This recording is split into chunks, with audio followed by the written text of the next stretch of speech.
નવા વિડીયોમાં તમારું સ્વાગત છે મિત્રો। 13,852 વિદ્યા સહાયક ભરતી ચાલી રહી છે।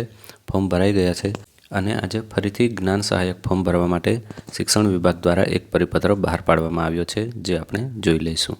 પરિપત્ર જોઈએ એના પહેલાં બીજી એક માહિતી જોઈ લઈએ કે 13,852 વિદ્યા સહાયકોની ભરતી જે થવાની છે એમાં વિષય મુજબ અને જિલ્લા મુજબ કેટલી જગ્યાઓ વિષય મુજબ ખાલી છે દરેક જિલ્લામાં એનો વિડીયો સોમવાર સુધી મૂકી દેવામાં આવશે, તો અમારી ચેનલ પર તમે જોઈ શકો છો। પરિપત્ર આજે એટલે કે 30/11/2024ના રોજ જાહેર કરવામાં આવ્યો છે। પ્રતિ જિલ્લા શિક્ષણ અધિકારી શ્રી તમામ વિષય છે અનુદાનિત પ્રાથમિક શાળાઓમાં જ્ઞાન સહાયકની જગ્યાઓ ભરવા બાબત। તો જ્ઞાન સહાયક ભરવા માટે ઓનલાઈન અરજી કરવાની છે, એને લગતા આ પરિપત્ર કરવામાં આવ્યો છે। જોઈ લઈએ આપણે।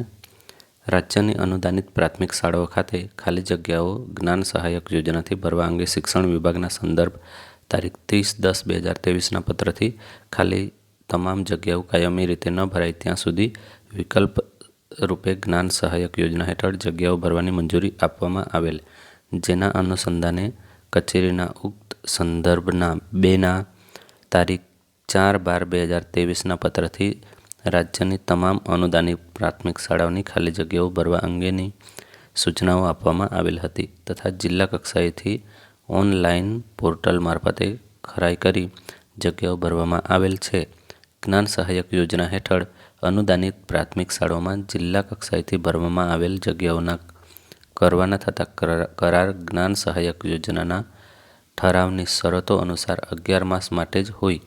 આવી ભરાયેલ તમામ જગ્યાઓ 11 માસ માટે ચાલુ રાખવા અંગેની સૂચના કચેરીના તારીખ 13/8/24ના પત્રથી આપવામાં આવેલ, જેથી માહે નવેમ્બર 2024માં ભરાયેલી જગ્યાના 11 માસ કરાર પૂર્ણ થતા હોય આ કચેરી દ્વારા નવેસરથી જગ્યાઓ ભરવા અંગે સમગ્ર શિક્ષા અભિયાન મિશનની કચેરી ગાંધીનગરને વિનંતી કરવામાં આવેલ છે।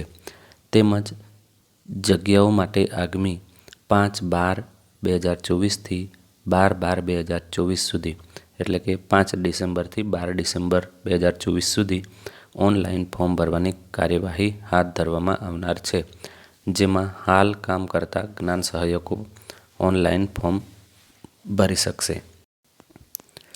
અહીંયા કામ કરતા જ્ઞાન સહાયકો એવું આપ્યું છે, પરંતુ જે નથી કામ કરતા અને ટેટ પાસ છે તેઓ પણ ભરી શકશે, કારણ કે આ પ્રક્રિયા ઓનલાઈન છે। આગળ જોઈ લઈએ। આમ હાલ જ્ઞાન સહાયકોથી ભરાયેલ તમામ જગ્યાઓના માહે નવેમ્બર 2024 અંતિત 11 માસના કરાર પૂર્ણ થઈ હોય જિલ્લા કક્ષાએથી આ તમામ જગ્યાઓ નવેસરથી ન ભરાય ત્યાં સુધી જ્ઞાન સહાયકોને ચાલુ રાખવાના રહેશે નહીં। તેમજ જિલ્લા કક્ષાએથી આવી જગ્યાઓ ચાલુ રાખવામાં આવશે તો જ્ઞાન સહાયકોનો પગાર ખર્ચ ચૂકવણા અંગેની સઘળી જવાબદારી સંબંધિત જિલ્લા અધિકારી, શિક્ષણ અધિકારી અને શાળા મંડળની અંગત રહેશે, જેની ખાસ નોંધ લેશો।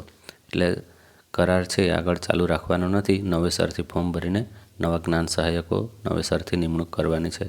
આ પ્રક્રિયા કરવા માટે પરિપત્ર કરવામાં આવ્યો છે। તો 5 થી 12 ડિસેમ્બર સુધી જ્ઞાન સહાયકમાં પણ ફોર્મ ભરાય છે।